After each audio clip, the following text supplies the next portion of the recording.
Good day, everybody, and welcome back to the RRR Show, Real Raw Recovery, where honesty meets healing every single day. My name is Mike, and I will be your host. And today, our topic is momentum. We're going to be discussing momentum and putting it into action. All of the information we've been going over the last several weeks, we are going to get the boat moving here. What we have to remember is momentum doesn't come from waiting. It comes from movement and taking an action. And when we say that, it doesn't mean it has to be all at once. Small steps can lead to big steps. And that's going to take the power to make the choice to move and to do action. Which direction are we going to go in? And then your intention and your commitment to yourself and to your recovery. So when I had made the choice to leave that dark world that I was in, I really had not given myself any other option.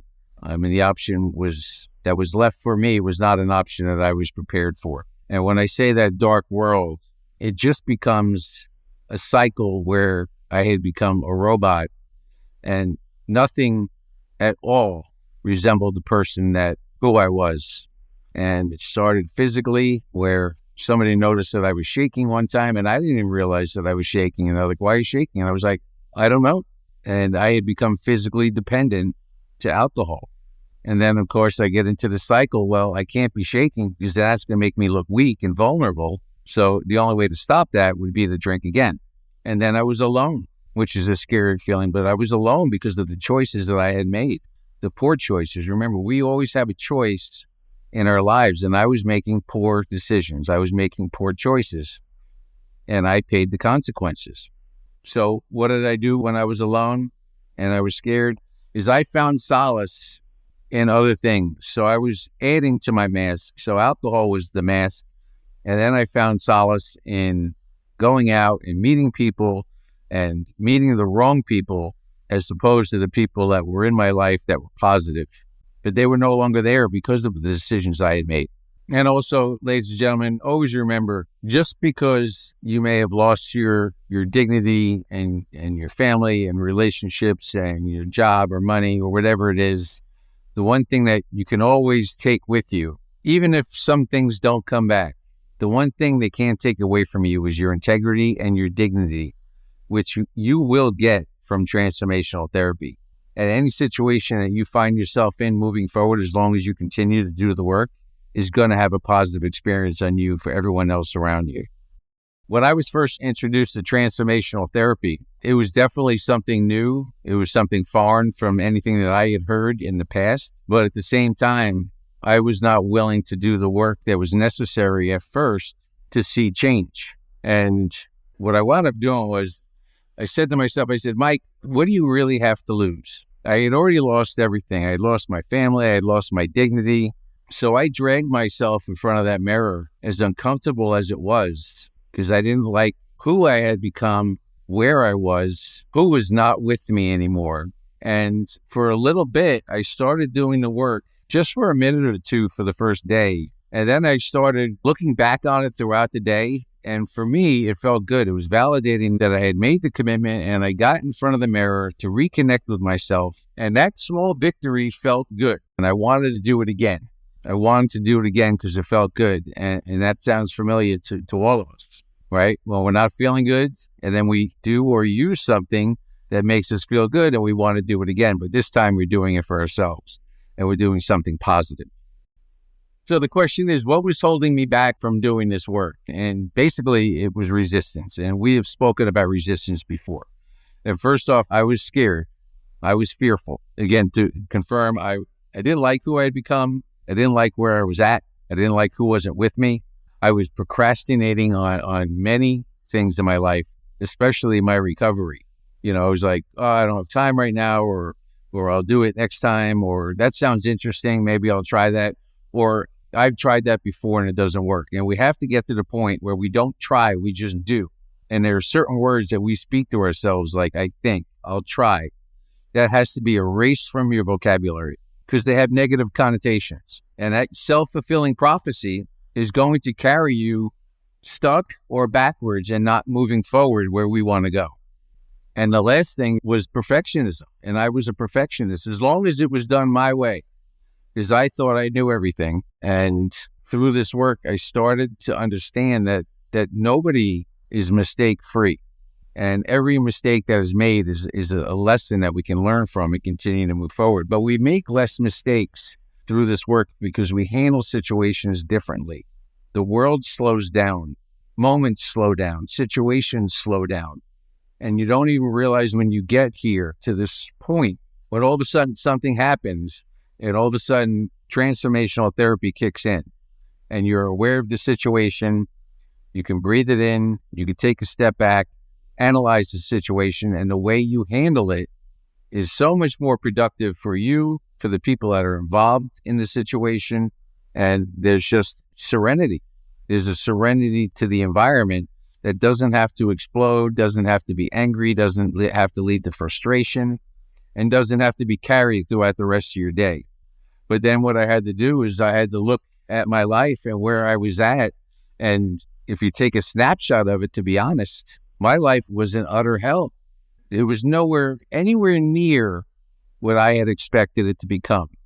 And it happened so quickly because I was unaware of how I felt about myself and the way I spoke to myself and the negative image that I had developed over years. And as soon as I got in front of that mirror and I started reconnecting with who I was, is when that shift began to occur. The first time I got in front of that mirror, it was the worst. It was, to me, the worst experience ever because I didn't believe anything that I said in that mirror.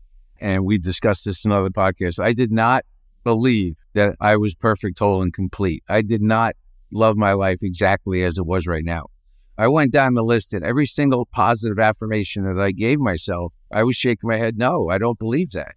And that's a big hump that you have to get over. You have to continue to look yourself in the eye and say it over and over and over again because you are perfect, whole, and complete.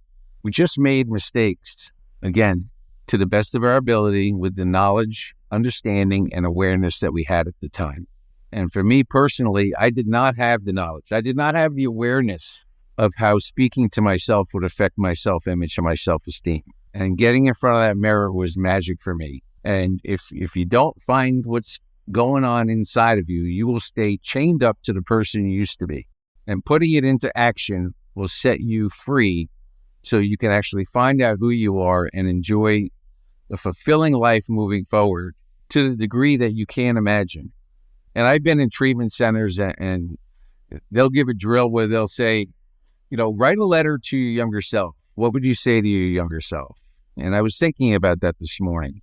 And there's not much that I could say to my younger self. That is in the past. That doesn't exist anymore. And I was saying when I get in front of the mirror now, it's my younger self has something to say to me. Your younger selves, ladies and gentlemen, are still inside of you. And your younger self, when you get in front of the mirror, is telling you, look, we made mistakes in the past. Let's not make them again. You have the knowledge now. You have the understanding. You have the awareness. So you will do better moving forward. And when that becomes a habit and you start wanting to go in front of the mirror and you enjoy it, and like we've been doing with our mirror work, starting to have some fun with it, and you're smiling to yourself and you're being humorous with yourself, that's where radical self-compassion comes in and you begin to love yourself exactly as you are right now. And then it always circles back to the triangle: responsibility, power, and choice. Now, responsibility, a lot of people look at responsibility as a burden. And what I've discovered is that responsibility is anything but a burden. If anything, it has empowered me. It's given me strength to make positive choices in my life. I love being responsible. I love holding myself responsible and accountable. And I love the fact that I have control of my life right now, and I have control of my thinking where I can make decisions that I don't have to worry about the consequences. I don't have to live in lies. But again, that's my choice. And us here at Real Raw Recovery, or myself, we can't open the door for you. But with the material that we give you here on these podcasts, and if you read our blogs at realrawrecovery.org and really read our blogs, there's a lot of information in there and a lot of tools that you can use. But we do have the keys for you to open that door. And I'm imploring you to open the door because it's beautiful out there. And I say toolbox, when you go to treatment centers, aside for the certificate, they say, make sure you go to your meetings and use the tools in your toolbox. Well, What tools are we talking about? Because I know before I had transformed, making a call or staying grounded in my chair or walking through the forest or dipping my toes into a creek was not going to keep me from picking up. That choice had already occurred in my mind because I had been continuing to talk negatively about myself. I didn't feel like I was enough. I didn't feel like I was worthwhile. And the drinking was an absolute escape to that for a short period of time, the temporary relief, a Band-Aid. So when they say toolbox, use your toolbox. The only tool that you can use, ladies and gentlemen, is how you feel about yourself. If you love yourself and if you increase and improve your self-image, then you won't have any cravings and there will not be any triggers. The only relapse prevention skill that you need is loving yourself. And it sounds simple. And some people think that they do love themselves. I know I did when I was asked, how's your self-esteem? Well, my self-esteem is great. I love myself. Well, do you know where you are? And then I had to ask myself a question. Mike, you're sitting in a detox and you've just lost everything. So obviously my self-esteem and my self-worth was not where I had thought it was. Otherwise, I would not be poisoning myself. So please, join us on this journey. Take the keys. Come outside. It is wonderful out here. It's beautiful. And again, ladies and gentlemen, as we close it out here, we want you to have a wonderful day and a wonderful week. Start the momentum. Do the work. Start moving. And you are at Real Raw Recovery, where honesty meets healing every single day. Please continue to follow us at real_raw_recovery or visit us on our website at realrawrecovery.org, where we've set up some interactive tools where you can have contact with us directly. And as we've always said, we'd love to be part of your journey, and working with you helps us on our journey as well. You can find our podcasts on all streaming devices, and we look forward to seeing you next week. Other than that, look in that mirror in the morning, love yourself, and have a great day.